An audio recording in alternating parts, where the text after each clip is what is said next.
Welcome everyone to our new episode of Conversations That Matter. Today with me for you, I do have an exceptional guest, Milena Korostenskaja, that is working around the neuroscience technologies with people and helping them in developing their career in the neuroscience. So for me, this is interesting academic area, but considering neuroscience is the science about our brain and the expertise that Milena is providing to people as a service, helping people to develop themselves and make themselves ready for the career in neuroscience, I have no doubt this conversation will be very interesting and with many beautiful knowledge for many of us to learn today. Welcome, Milena, and I'm very grateful to having you today with all of us. Thank you so much, Magdalena. A beautiful introduction, and I'm so grateful to be here with your listeners, and I'm ready to share all the insights about the neuroscience and neurotechnologies with you and everybody who tunes into your wonderful podcast. Thank you. Thank you. Neuroscience. It is kind of term that is correlated or associated with the medical environment. I am not in that environment, but a few years back, suddenly the neuroscience entered the business. Neuroscience started to connect some dots, and we as a leadership practitioners are advised to use neuroscience for business. That was very interesting for me. But when I dive into that subject, I discovered never-ending literature that is just fascinating.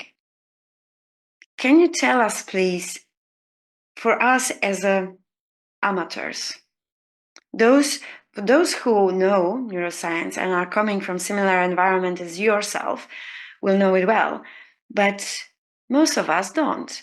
What is neuroscience? Yes, it's very simply put, it's a science about our nervous system. Yes, so how it functions, how it works, how our brain works and functions, but in various aspects. So neuroscience is really, really broad science. Yes, we are going from the molecular level, small, tiny molecules, then we're going to cells, cellular level, yes, neurons that are comprising our brain, and I have a brain here. Then we're already getting into the level of our brain, and as you see, there are different areas of the brain. Each of them function in one or another way. Each of them are responsible for one function or another function. Yes, and then how it all works together, how it all communicates, yes, between each other, different regions, and so on and so forth, and how it all affects our body. Yes, how our body is being regulated through this amazing brain. Yes, 3-pound jelly-like mass. Yes, that basically makes us who we are. Yes, without the brain, we are not functioning as humans, really. Yes, it's our memory, it's our everyday life. Functioning without the brain is impossible at all. Yes, so it's our main organ, and very sophisticated. So although the definition is very simple, yes, just a science about our nervous system, but it incorporates so many things. Recently, I got this kind of idea. We undervalue our brain. We take it for granted, actually, how it serves us. Like you mentioned, there are elements that are working individually, that are working collectively, and it's shaping us. Are we able to rewire our brain in a natural way through, of course, our work, deep work as an individual, but are we able, without the mechanical invasion, are we able to rewire our brain to be a healthier emotionally, physically? Yes, those are great questions. And first of all, I need to admit that we really do undervalue the brain. Moreover, we are attributing many functions of the brain, so it's still here with me, so many functions of this brain to other organs. And that's we've been doing for a very long time, historically. So if you think you are communicating about love, the first thing that you would think about would be what? A heart. Yes. During the Valentine's Day, we are sending each other hearts. We are saying that I love you with all my heart. I'm giving you my heart.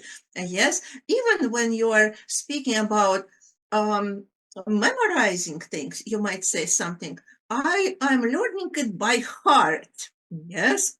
Yes. So, and what is interesting that all those functions are from our brain. So our brain is responsible for all those functions, our feelings, our emotions, and of course, memory. Yes, the heart has nothing to do with that. So we have replaced a lot of functions from the brain and gave all those functions to the heart, yes, as our common knowledge, common perception. So I think we still really underestimate the value that our brain provides to us, yes. And with this underestimation, of course, we lose certain things that we can be doing for our brain to achieve better results, like in emotional health, yes, in mental health in general.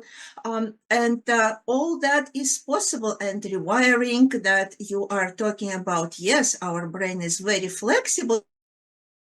If we really learn the brain, its power, and the effect it has on us and on our everyday life. So I think that is very, very important to keep in mind. Yes, to really attribute the real function to it, not just what we've heard, for hundreds of years. And update this knowledge. I think it's very important. When we experience love, yeah, the emotion of happiness, we know the endorphins are appearing, are overwhelming our body. When we feel sad, what is happening then? Yes. So different type of sadness, different emotions, and these are also different substances, neurotransmitters, other substances that are affecting us.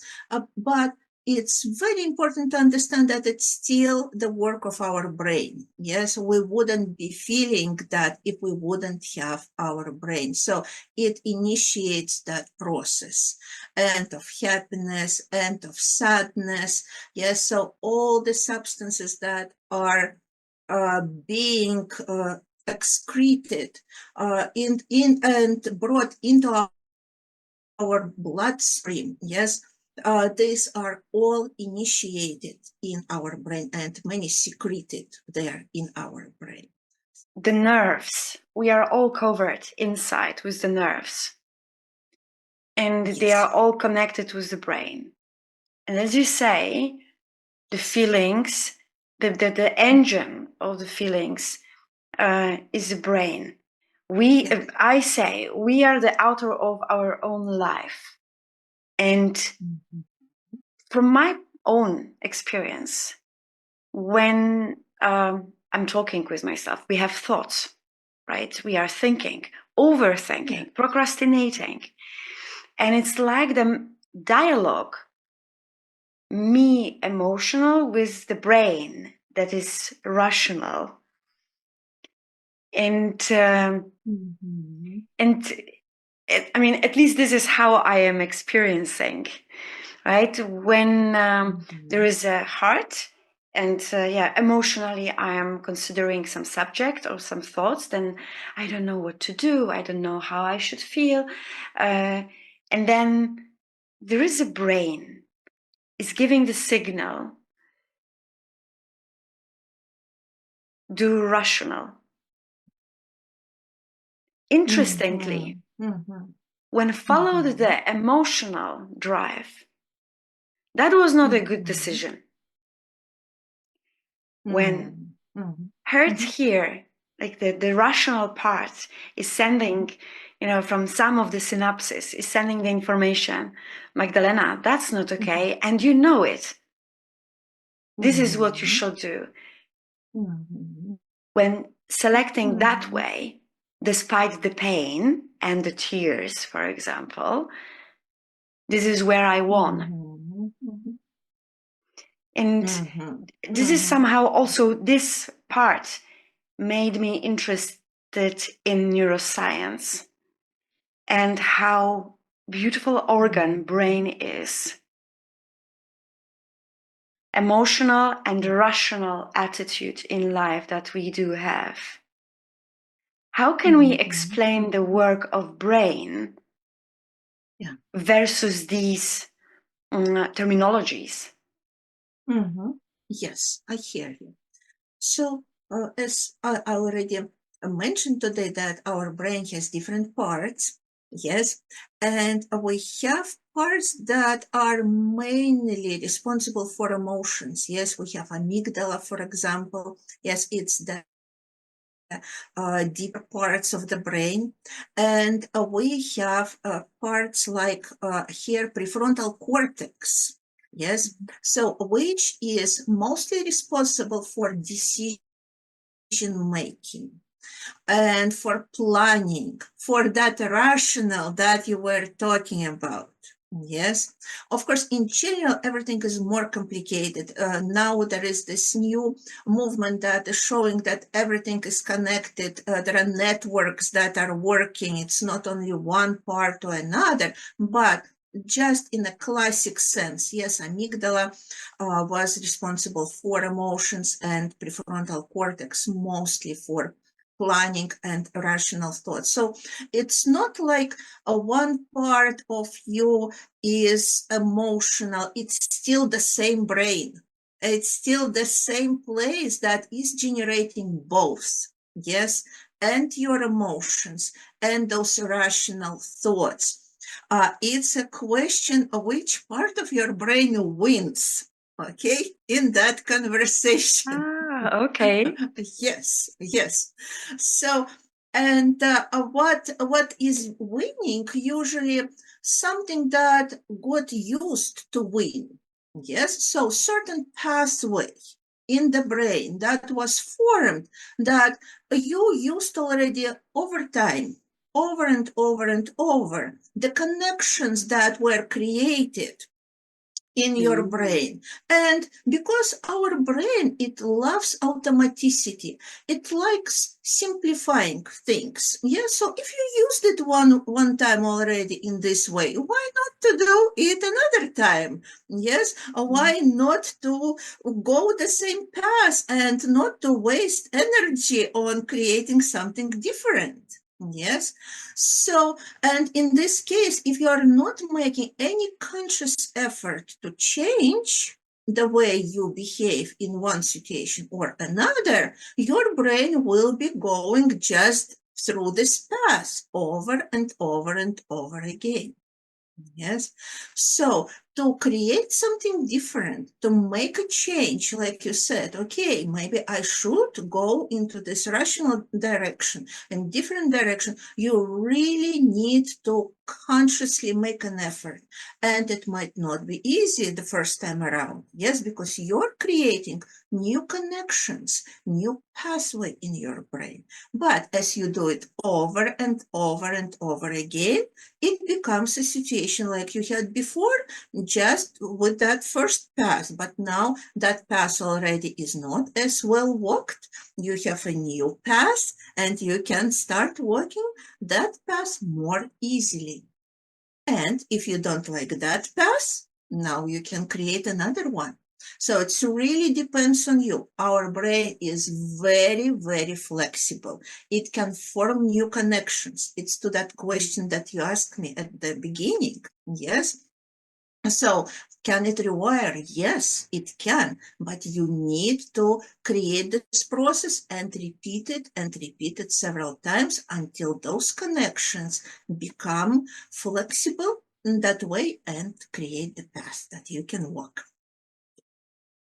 You mentioned Does it make sense? Yes. Yes, absolutely. And by the way, I love prefrontal cortex. When I have learned about that, in almost every teachings, I'm talking about this. But maybe we can talk about that later, because I want to ask, you have shown on your brain that you do have with us here, that the part responsible for the emotional response is deeper in the brain, and it's a very little part. Yeah, it's not huge, yes.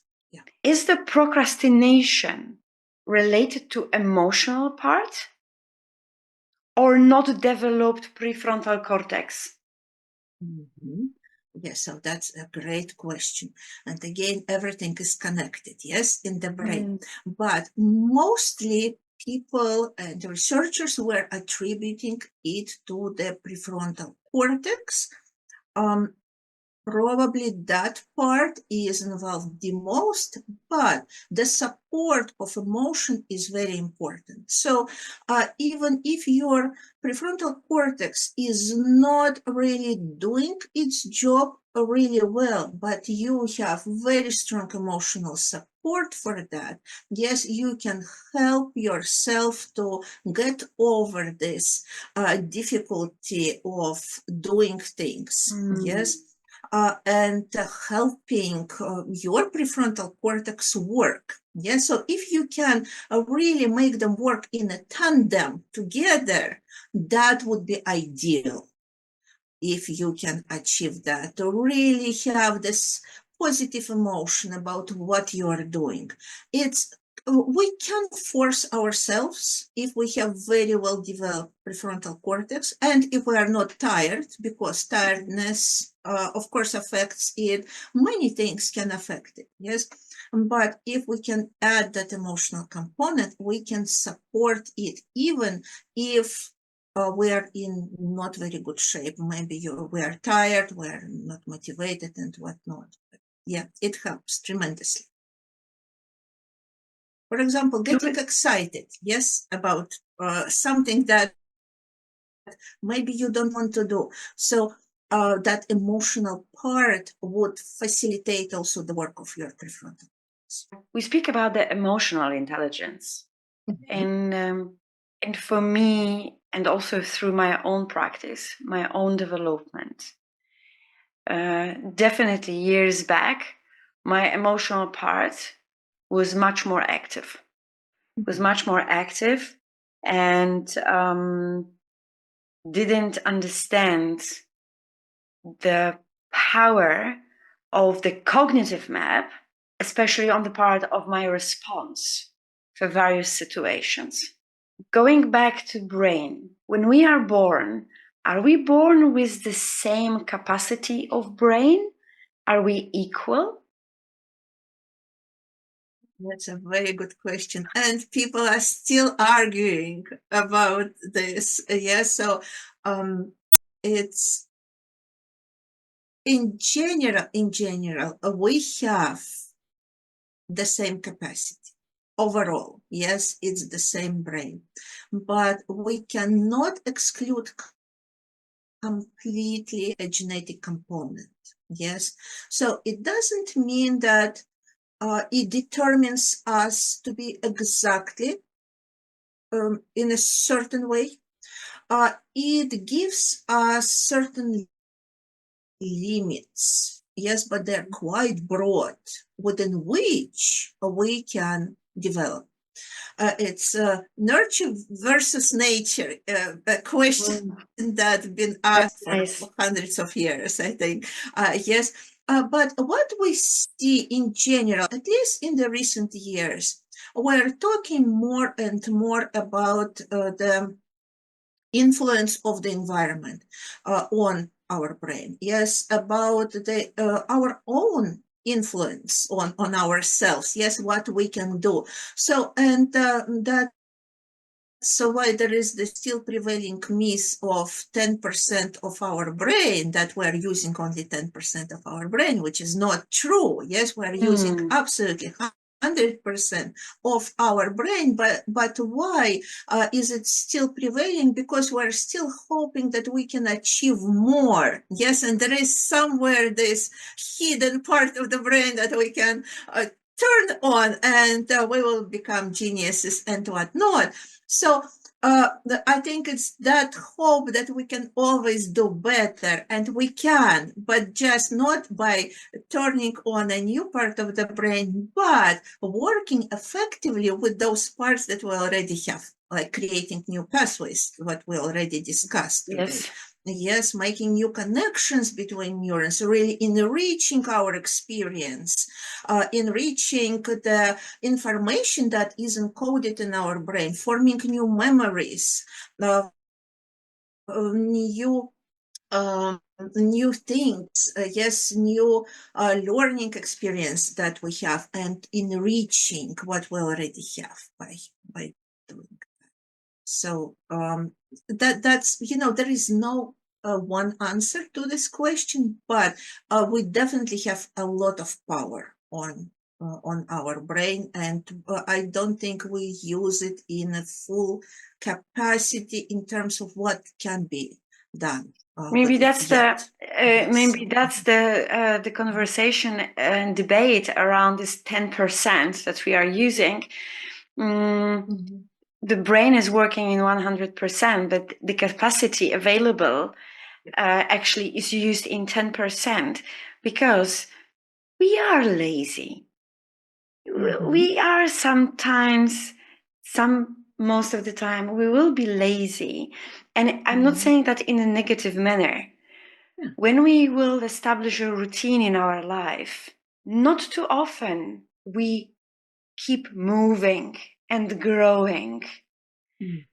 We will buy a new house, we will buy a bigger car, but are we reading more books?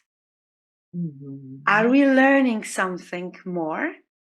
Yes. That's dynamic, that it's changing over the years. This is what I can observe. There is less time for investing in yourself. Why I ask about if we are born with the same brain, I believe somehow we do. But as you mentioned, genetical aspects will have an impact. I also believe the sociological environment will have an impact. Absolutely. And I have learned that from studying the cognitive map. What are the paradigms? What are the components? And discovering this gave me much better understanding of people at workplace. And despite today we still not talking under the umbrella neuroscience for business, we don't talk about this particularly, but that's the element I picked up for myself. And now when I'm looking at another person, it's like, the invisible screening of what kind of cognitive map you do have, what kind of background, not your university, but where you come from, sociological environment. And then the dialogue, the relationship is completely different. What's cognitive map? I don't work much with cognitive maps. I work with real maps of the brain Okay. for epilepsy surgeries. Okay. So what our maps, and this is called functional map of the brain. And what it means that we are finding location for each function of the brain. For example, if we are talking about language, let's say surgery needs to be performed somewhere here in this brain area that is responsible for our expressive language function, like us talking right now, yes, speaking to each other, then we can map this area for this particular person to avoid any deficits after the surgery, which is very important, so that person wouldn't lose this ability to speak, to converse with other people. So that is so-called Broca's area. And there is a Wernicke's area over here, this little green place. Very little. Very little, yes, and it is responsible for language comprehension. So you are speaking to me right now, and I understand what you are talking about. If we damage this area during the surgery, we will not be able to understand what people are talking about. So we're creating these functional maps of the brain. And of course, there is this area responsible for memory. Yes, it's hippocampus. And very often people would have epilepsy that is, or seizures that being degenerated in that specific area. So we also need to map it. And we can create a map for different functions. Let's say a person is a mathematician, yes, or a person is playing violin and needs to have a brain surgery. It's a very famous violinist. So what we would do, we would awaken a person during the surgery, because our brain actually doesn't feel any pain, which is yes, it's also one of the things that we don't know much about the brain. It doesn't have pain receptors. And we can awaken a person during surgery and ask to make movements or play a violin, so that we can map those areas of the brain that are responsible for him playing the violin, so we wouldn't damage. And even after surgery, he would still be this amazing violinist. Organ, our brain, it's a very strong organ. Yes. Powerful, yet so delicate. Very. Yes, you're right. Does it have, as we do have so many areas responsible for various aspects, the way how we shape ourselves, are there endpoints, or actually we can develop the brain synapses as we grow, as we learn, as we developed our interest with any kind of science or subject? Yes, absolutely. And that is very important to understand. So not to try to switch on, yes, the areas that are not there or not working. Everything is working, but creating more synapses, creating more connections. And yes, we can do it all by enriching our experience, learning, like you said, reading books, very important. Learning new subjects. For example, I started doing engineering, yes, just studying engineering, reading books, and it's not very easy. Yes, so taking something that is completely out of your zone, comfort zone. It's not completely out of my comfort zone, as I have technical background, but still it is challenging. So choosing something that is different. programming. If you haven't programmed, if you haven't coded, yes, try to code. Yes, then you are really creating new connections. You are activating new brain areas, making them all work together. Now we're talking in general in neuroscience about networks. So our brain is really that platform of various networks that can be activated, that can be created, that can be expanded. So you're creating new networks in your brain, new pathways, and it enriches your brain tremendously. So, and also it is a great prevention for dementia. Yes, learning new things, learning by heart. Yes, although we should say learning by brain, not learning by heart, but yes, learning things by heart, poems,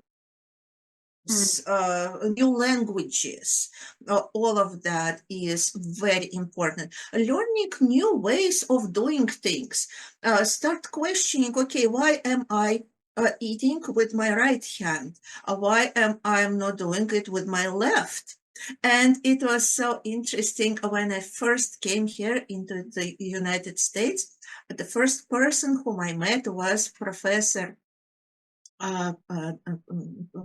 Rose, and he was a neurologist with already many years of experience, and he was eating with his left hand, and I'm asking Dr. Rose, why are you doing this? Because he is right-handed.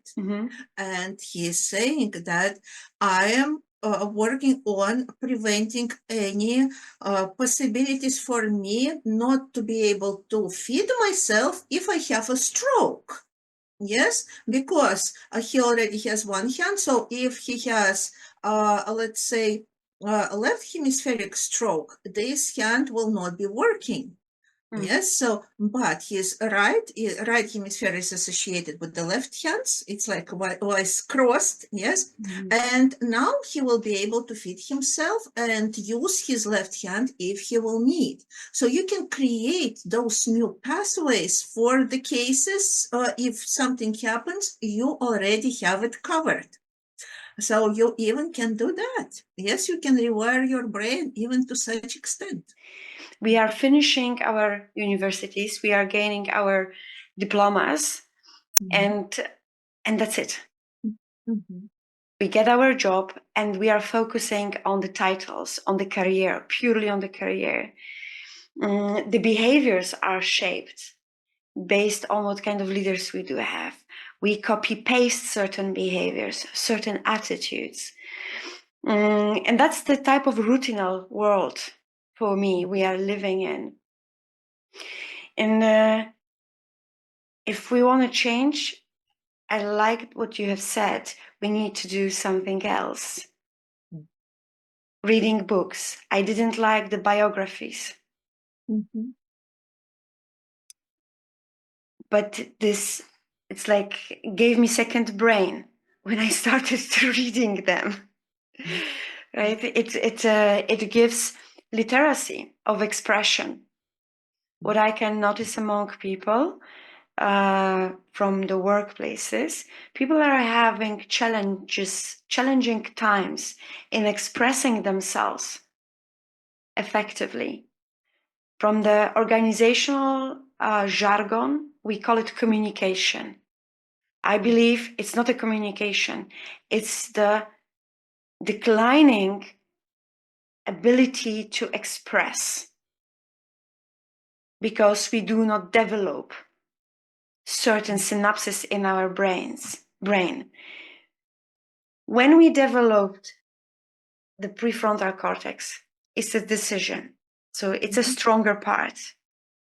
If we learn and we utilize that knowledge, the emotional impact is decreasing. This is where the emotional intelligence is successful. If we don't learn, we run as not polished diamond. Because emotions will be first. Mhm. The Mhm. rational decision, it's not always likable, but it's the Yes. smart one. Yeah. Yeah. How Mhm. people can develop the prefrontal cortex?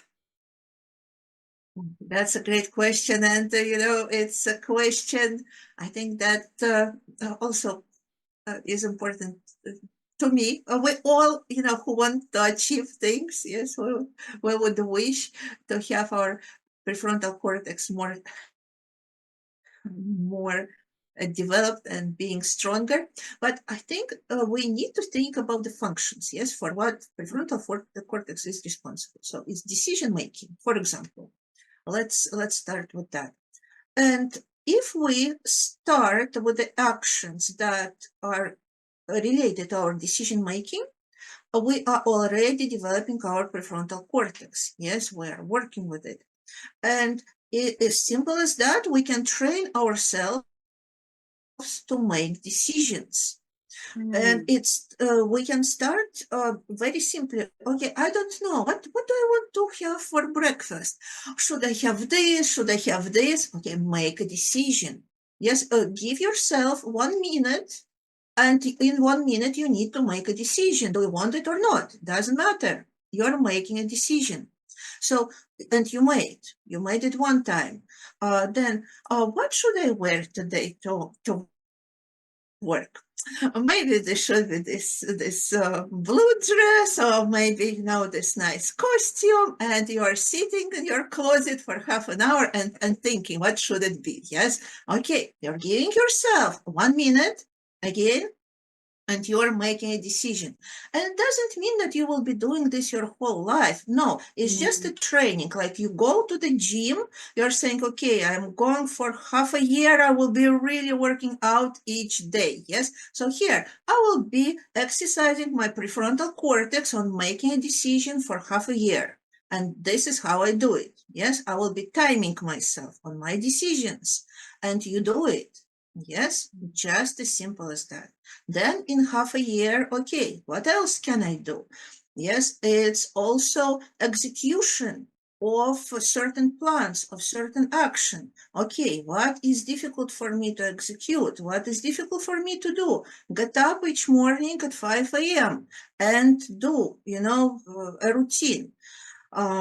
Okay, then for next half a year, I'm getting up at 5 o'clock in the morning. That's all, yes? But it's important to think about the function of prefrontal cortex and then train. Simply as you're going to the gym, you're training your prefrontal cortex. So that might be one approach how you can do it. Just to stay committed. Of course, in the same staying committed, yes, like with any training that you would have. We can do so many changes, yet we somehow do not. Building the habit. They say it's 28 to 30 days. Actually, building the habit, it can take even 6 months. At least with the way how I am calculating that. Because we make the decision, first 3 days, we are going every day to the gym or waking up at 5 a.m. Yeah. The fourth day, we will find justification not to do that. The fifth day, it's Friday. We ever go out for pizza or no, come on, I can't do that. I will start from Sunday. Yes. So it's not the seventh day of building the habit, it's the first day of building the habit. Yes. If we know that we have this power over our brain and the brain can serve us so well, why we choose to go back to our used to behavior? Yes, that's a great question, and I will answer it. Just before, I want to mention that everything we do should be really goal not should be, but I was talking about a goal, having a goal of developing prefrontal cortex, and that's why we should limit us, let's say, for 1 minute. But dependent on our goal, we can have a different strategy. If we want to develop creativity, yes, and that's okay, then we can have the whole wardrobe of different things, and we will be feeling how we feel, how we experiencing world today, and how we can reflect it in our outfit, so it really all depends on what we want to achieve. Yes, so that was an example only to address prefrontal cortex. Yes, so that's important to remember. Now, second of all, you talked about the habit formation, and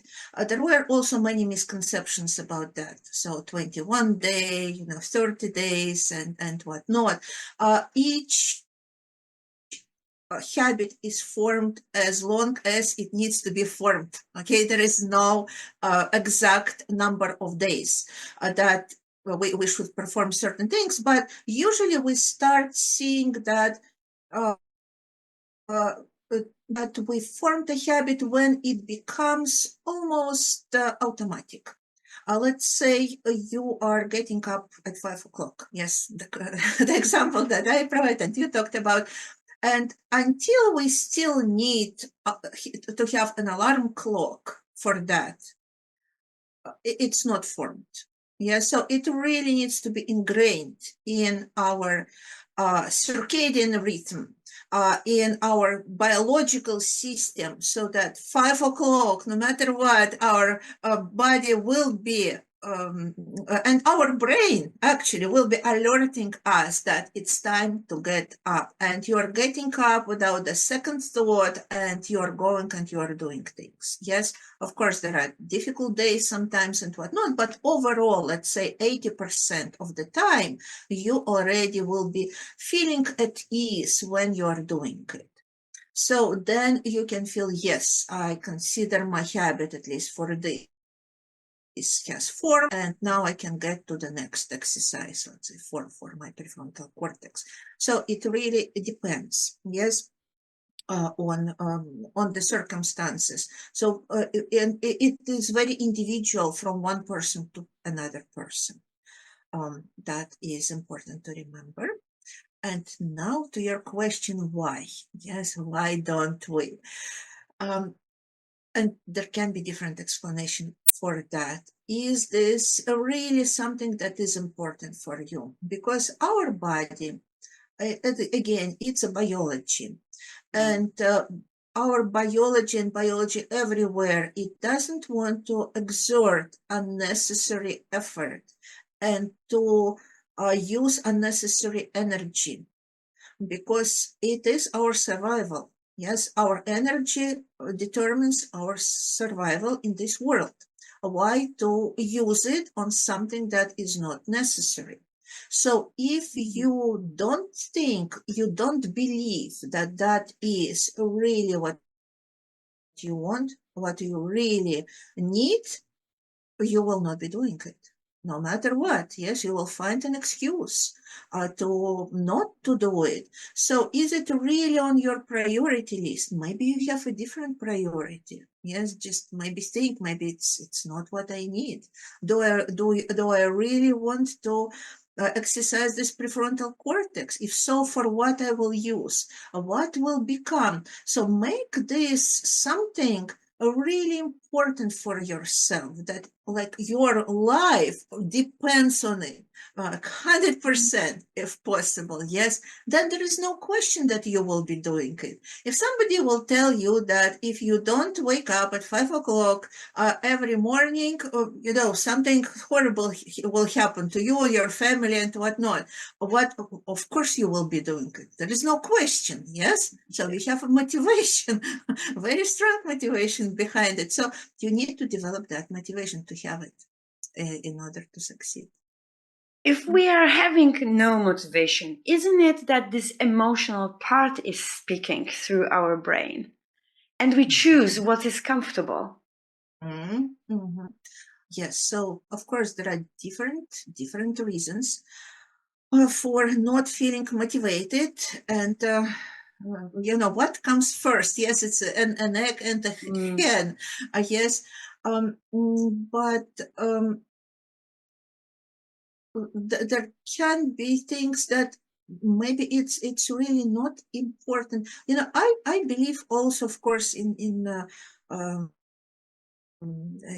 addition to our brain and whatnot, that we have a certain purpose in our life. Yes. And maybe if things that we are doing are not entirely aligned with it, we are losing motivation, but it's going more off the brain theme. Yes, so in this case, we wouldn't feel motivated. But from the brain perspective, if we look, there are things that we already experienced. There are situations that we already know about. Maybe you already were doing this gym exercise and you were already getting fit in your past. Yes. And now, because you already have this experience, there is nothing new for you. And going and trying to do it again is just not interesting. Yes, you will not create any new pathways, you will not update your brain, you will not add anything to yourself, just repeating what you were doing in the past. So in this case, it's important to find a new way of doing it. Maybe it is not gym.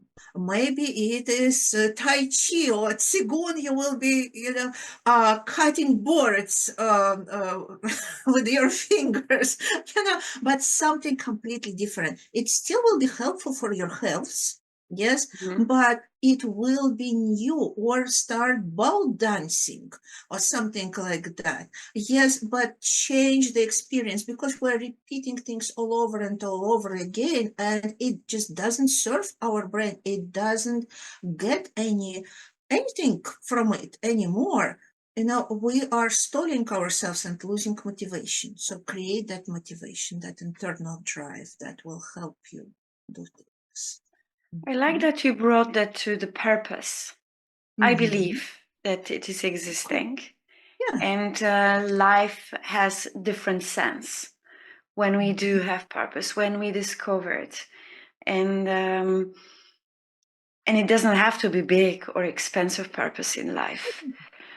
I agree with you that it might not be a call connecting with our purpose. That's why we don't find the motivation.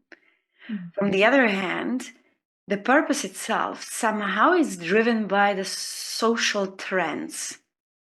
And many people want to fit in to those trends. And that's, because the 100 people are doing that on my street, let me do that too. But I actually don't like it. But I will do it because it's so trendy. Yeah. And they are not choosing themselves, they're choosing other people and the social trends over themselves, losing this connection, I believe, also with the brain, because brain is you. You mentioned about the exercises. When I was going through the learning process, I'm still going, and it's not an easy process. To learn and even to work on this emotional part, to decrease it so you function more rationally, you behave, you express, you make decisions based on your rational, not the heart. Some people will say, egoistic. It's not egoistic. It's just simplifying your world. And one of the processes was introducing yoga to my world, to my life. And I don't know if you heard, I have learned about yin yoga. I said, okay, let me do it. It's so cool. So first 5 minutes, I said, okay, it's not for me. It took me another 6 months that I was doing different type of yogas, but not that one. It took me another 6 months. But I believe I was open after 6 months for yin yoga because it's purely about the breathing technique. And spending 5 minutes in one position. And after a year in total of doing yoga, only then actually I understood the purpose of the breathing. I started to develop, while seeing many people are giving up on yoga after 2 months, 3 months, not really understanding what is the purpose of yoga and what kind of benefit can give it to you.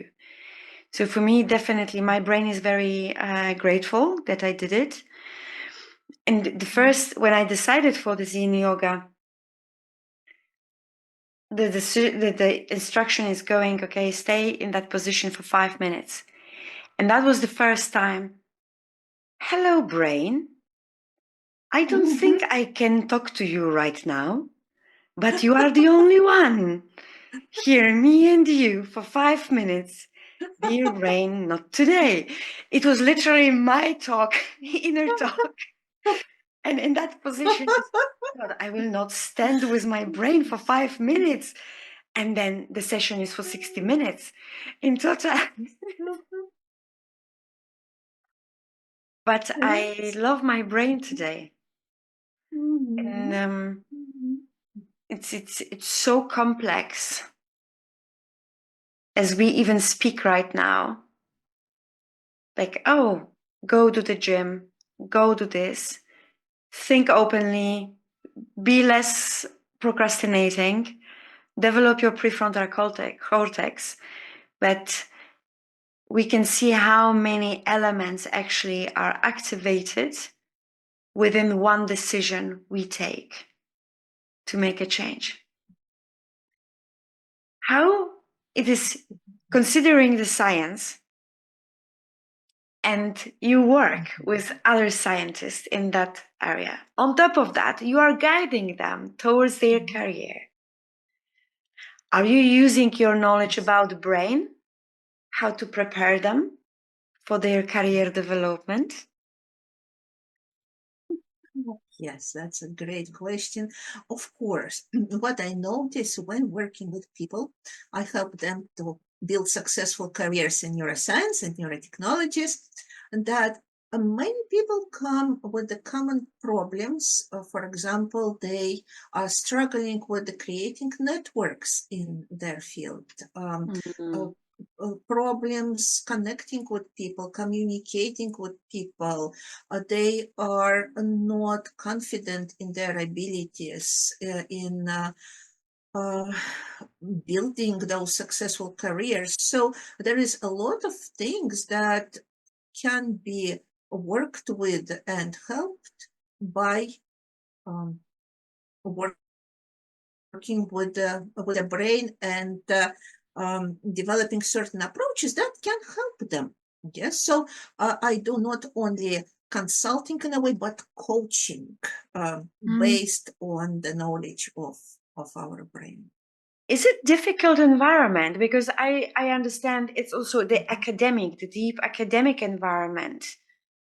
Is it, what kind of environment is this? Yes, that's a great question. So for a long time, it was mostly academic environment. It's working on very long projects, and usually it's not like we would have in normal usual industry, yes, where you have 9-to-5 job. People are working almost all the time, and that's why there is a lot of burnout also that happens. Yes, people always think about the project. They might be working on the weekends. They're working on late nights. Yes, so you're constantly in this process of thinking, of developing, writing manuscripts, conducting studies. That's a very interesting, very enriching environment, but also the one that is fairly tiring and not as rewarding as some people would like it to be, because you never know when the results of your work will give certain effect. Is it in 5 years, in 10 years, in 20, or or at all? Will it help anybody at all? We don't know. Yes, because it's not certain. And because of that, there is a new trend of people going not into academia, but into industry after they graduate. So, and this is the neurotechnology industry. And what it is, it's connecting our brain with the computers so that we can use our brain directly to write, let's say, messages, yes, without our hands even being involved. And this we can do it for healthy people, but we can do it for people with problems who are paralyzed, who even cannot speak. So we can read the information from the brain, from our brain activity, and feed it directly into the devices for people just to speak by simply using their brain. Yes, by thinking about I have seen long time ago one of the episodes from Dr. House, and there was the episode about this. But it was like 15 years ago. Wow. Yes. At It that must time be it was, developed even much more right yes. now. Oh, yes. Right now we have beautiful studies, and there is Dr. Chang's laboratory in California, and other laboratories throughout the world where people are already making this happen. It's real, and it also helps people after stroke with the rehabilitation when they cannot move their arm. But we still can read the signal of their brain when they're thinking about moving the arm. So we can capture that signal and then stimulate the brain or the arm and recreate that connection between the brain activation and arm movement, brain activation, arm movement, and the person little by little start using the hand again. Same with the legs, with the walking, also helping people with the spinal cord injuries who are paralyzed and connecting the brain directly, and they can start moving. So sending commands from the brain, avoiding that area that has been damaged. And even paralyzed people already start walking. There is a beautiful research done at EPFL, also on amputees, how to make those limbs that amputees don't have, but now they have those prostheses instead of limbs, how to make them feel those limbs. So people can actually experience the sensations now from those limbs. Wow. So we're creating sensors. Yes. So this is the work of Giacomo Valle. He's doing a beautiful job, who is originally from Italy. Now he's in Sweden, but he did his work in the PFL. That's amazing. University of Chicago. Yeah, it is amazing. Before it was purely academic. Yes. Right now, after graduation, people are choosing the industrial work, which I assume will have also different conditions, right? Yes. Of work, environment, workplace, and so on. Among neuroscientists and neurotechnologists, yes, introverts, extroverts.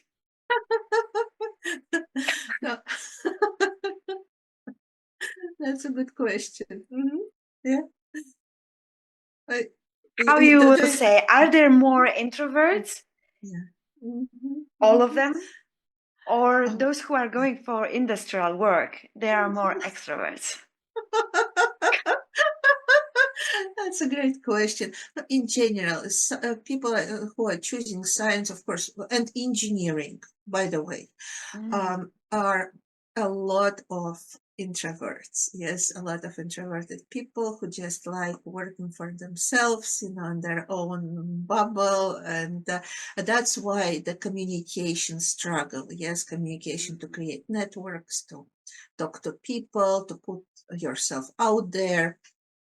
But I see the new trend, especially with the newer generation of people, that they're more outgoing, more extroverted, and they want to have that environment, team environment, and they are choosing industries a lot. So they want to be a part of a team. And yes, I would say, of course, those who are choosing industries quite often are more extroverted. But of course, not all, not all. But yes, I see this trend. That's true. Mhm, Burnout. Are they mhm, experiencing both groups, the academic and industrial? Are they experiencing in a same way, similar conditions? I mean, conditions, yes, obviously will be different, but the work pressure mm, and the way how they are responding, and then coming to you and working with you, how you perceive that. How do they mhm. experience burnout? Yes. So I would say, of course, burnout is more prevalent in academia Mm. than in industry, but it depends. Like I said, there are no set hours, how much hours you need to work, but you have a lot of pressure, especially if you need to get grants to make sure you are supported, your research is supported, so you're writing grants, you're still doing research, you're writing papers, you're presenting, you're recruiting, you're dealing with all IRB, so there's so much things to do that basically you work full-time, 24/7, and all the weekends. Many people don't have vacations for years. I personally didn't have vacation for probably like 6 years and whatnot. 6 years? So yes, and I had severe burnout, I can say. So it is exhausting, and there are many people with the burnout. In industry, it's easier. So you have a very clear day from 9 to 5. Yes, you complete what you need to complete, and you are free. And this is one of the reasons why people are choosing That's this. very interesting. I would rather say it's opposite, that in academia you have structured Mhm. work timing, and actually people who work in academia are having more privileges other than from industrial. And then do you think maybe because of the science and the value that you create for the for people, for the world, can it be that it's the reason the pressure is on you? I don't think it's the value. I think it's the system, and maybe we are also important to remember that there are different approaches to both sides in Mm-hmm. Europe and in the United States. I had one podcast with a lady from France, and now she's here in the States, and she says it's a big difference. So I am speaking to how I experienced it here, Mm-hmm. and this is the difference. So there is no really a big structure. You are your own, you're responsible for yourself. Yes, you will get a grant or not. On this will depend everything, your lab, your research, and you. So that's why you're really you're just doing everything you can to survive and to make this all happen. Whereas in industry, somebody is giving you a project. Yes, you need to do this and this. You do it, and you're free. Free to Mm. go, free to do things. Also, the pay is usually better in industry, and also what people like, they see the impact of their work pretty quickly, because in industry, of course, people are working to see the results. Yes, to Mm. create a product, to help. certain people, and this translates immediately. So you can see, okay, in 1 year already people are wearing this device and it helps them to walk, and before they even were not able to do it. Yeah, so that is very rewarding for many people. And the reason. What is happening to brain when we experience burnout? Because I understand the sad mode, depression, Yes, and burnout. Is burnout above depression or is completely something else? I wouldn't say that it is above. I would take it as a separate entity, and it might have components of depression. Yes, so it's depletion of many resources and energy resources in our body, change in even how our neurotransmitters function, and it might lead to depression. It might have a component of depression, can be associated with it, but it's a different type of thing. And what is happening to our brain when we experience the burnout? Yes. Sometimes just simply, first of all, our prefrontal cortex, Okay. because it has limited capacity, yes, and limited energy resources that help us to go through the day, complete tasks. So because of the energy depletion, it's not functioning as well as it would be when we would have all that energy, and that is why it is very difficult already to complete tasks, to stay on schedule, to achieve certain goals. Yes, so we are basically deactivating our prefrontal cortex. That is one thing that is happening. And here goes also people usually when they're getting into the burnout, if you hear what people say, oh no, I sleep only 2 hours a day, oh I slept like 4 hours for a month or so. Yes, so they're depleting their resources. Our brain is a machine that requires a lot of energy. Yes, it requires a lot of nutrients. It requires glucose. It consumes. Yes, there is a huge glucose consumption in various regions of the brain when they're working. So we need to give all that to our brain when we don't sleep, when we don't take breaks, when we don't behave the way we need with our brain. There is a depletion of all those resources. And because of that, of course, we're experiencing many problems. What happens also when we undersleep? Yes, during sleep, we are cleaning out all the uh, unnecessary stuff from our brain.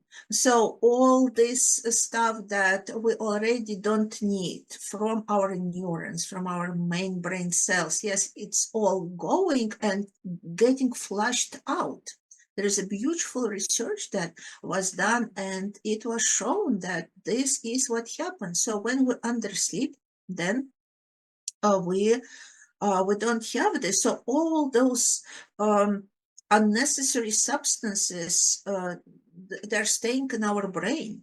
Yes, there can be even inflammation related to that.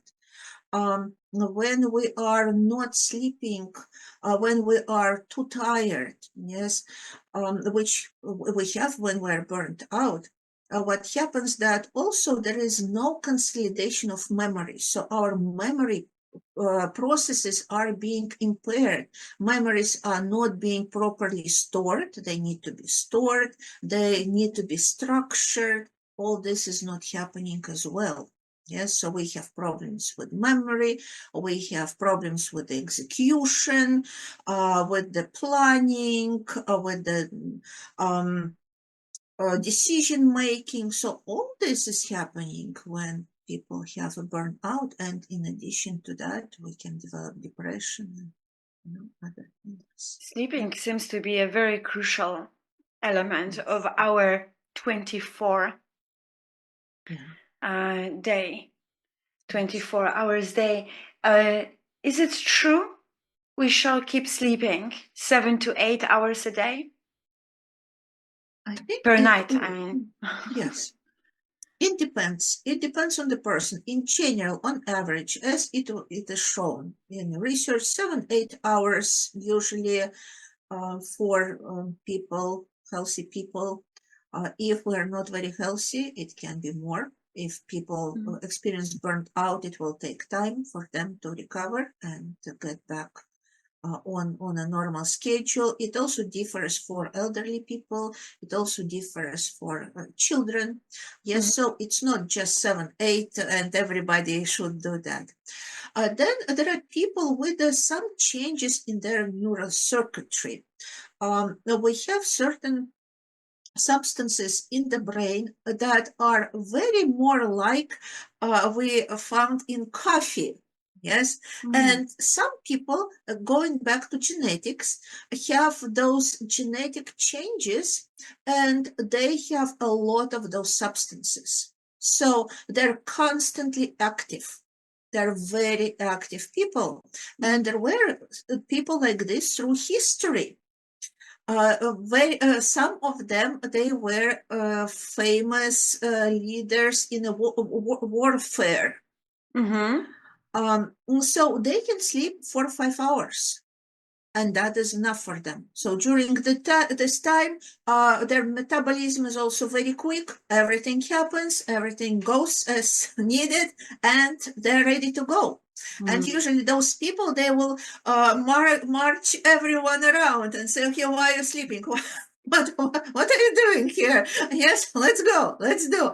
So it doesn't mean you should go and do. Yes, because for you, it might be maybe 8-9 hours. So remember that this is just average 7-8 hours. Yes, you need to find what works really for you. Yes, but don't deprive yourself in any way. You just should sleep as much as you need. And also remember that it takes time for you to fall asleep. Yes, if you are tracking your sleep, you should see it already. It takes time. And you need to account for that time. So it's not that you went to bed at 12 and then you woke up at 7 and you think that you slept 7 hours. No. That's not true. You might slept 6 or even 5 hours. Everything depends also on the depth of your sleep. Yes, on the quality of your sleep. So with the good quality, it might take you 7 hours, but with not very good quality of sleep, it might take 9. That's also possible. Yes, so there are many things, and I would recommend everyone to really start looking into sleep and best practices because it makes a huge difference. If we are having this 7-8 hours, what is the best timing to avoid burnout, to keep the mental health on the right level, and to keep our brain healthy? Yes, yeah. So different perspectives on that as well. So, but as a general rule, the suggestion is to go to bed no later probably than 10 o'clock, something like that. Some people now start tying it to the natural rhythms of the nature, but for people working in industry and normal settings, that's probably not the case. We cannot do it, but also it depends on how early you need to get up. There are different types of works, but with just average jobs, yes, when we get to work at 8-9 o'clock, so going to bed before 10, by 10 at least, is a good practice. And then it will take about an hour for you to fall asleep. Because I also heard about, like you mentioned, the quality of sleep is also very crucial, because the process of falling asleep, if it's not only the moment when we lose consciousness, there's still the lightness in our brain happening. We are not yet sleeping. We are still falling asleep. You mentioned about this cleaning. Yes. the vacuuming and sorting things out. I Yes. love it. And I appreciate my brain even more right now. Yes. In what time of the sleeping process is this happening? Yes, that's a good question. I cannot remember the exact stage of sleep, but I think we definitely need to have those deep stages, which is very important. Then your heart rate also goes down tremendously. Yes, really, really in this deep, deep state of sleep. So it's important to achieve those. And people who are wearing watches, those smart watches, there are many apps that can show you you sleep with them, which is a little inconvenience, but you can actually track and see if you had those deep sleep cycles. And it's not the whole usually time you sleep like this, but the more you have of that deep sleep, the better, because yes, that is the sleep when we have many important processes that I have. Going into the work environment and people with whom you are working, how you are helping people from this professional field, to strive. Yes, so I speak to each particular person, each individual person, and we create a plan of what they want to achieve. Then we are identifying various things that are preventing people in achieving that goal. What is missing? Maybe they are lacking certain knowledge. Maybe they are lacking certain connections. What is still missing for them to achieve that goal? Creating strategies of how they can do it. And then I'm working hand by hand with them, creating networks, applying for jobs, doing mock interviews. So I'm helping them to develop that confidence, speaking to people, answering questions.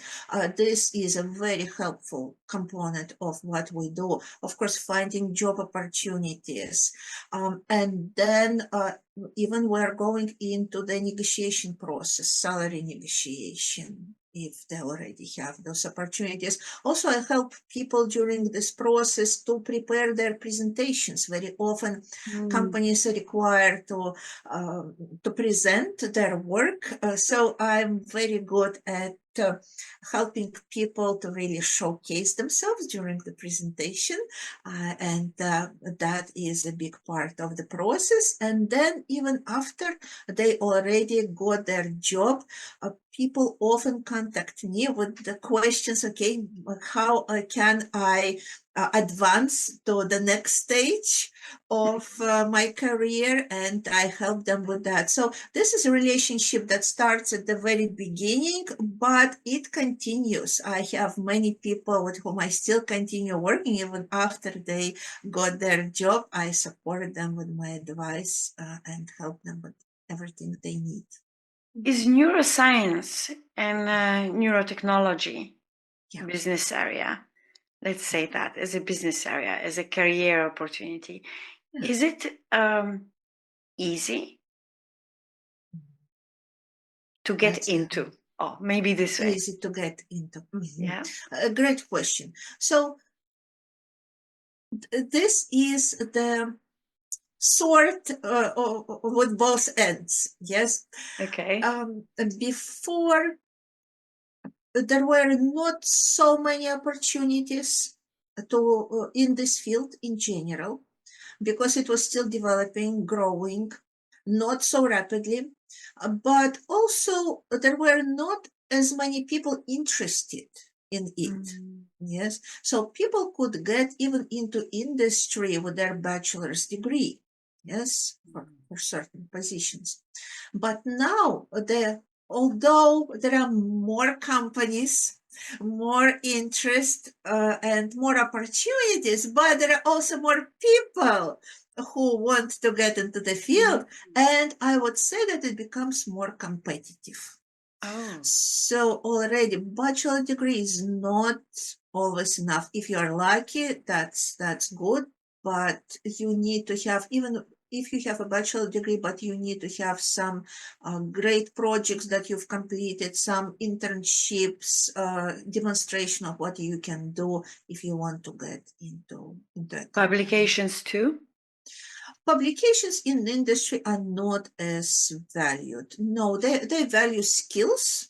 They want you to be able to do what you need to do. If it is coding, data analysis, data processing, or creation of certain devices, robotic arms and whatnot, software development, all of that, they want to know that you will be able to do the job that they will assign you. For the end of this beautiful conversation, I have no doubt.